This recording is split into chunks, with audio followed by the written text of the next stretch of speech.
दबाइए दबाइए।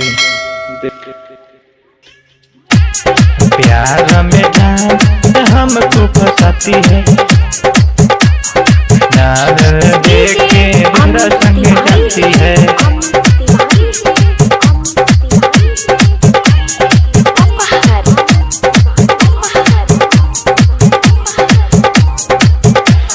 चलते ये जान मन ना लगता, प्यार हो गईल बातों से ही है बुझाता।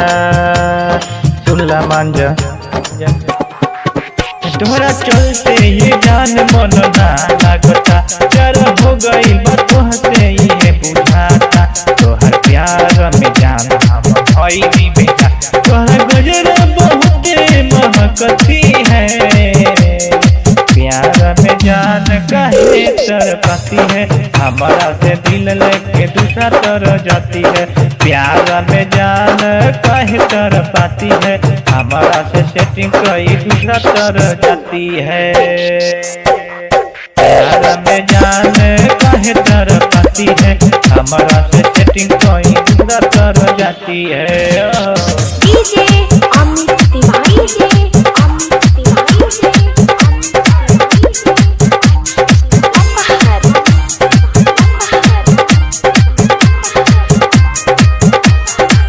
भाव बड़ी खाती है, दिल को चुराती है, नजरें चुरा के वो पागल बनाती है। दिल करे घायल वो बजाई छागल, हमसे दिल वो लगा के दूसरे भाग भाग गईल, तू फसाई गईल, तू तो दूसरा से दिलवा लगाती है।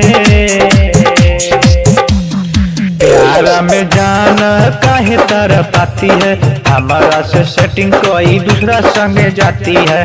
प्यार में जान काहे तरपाती है, हमारा से सेटिंग कोई दूसरा संगे जाती है।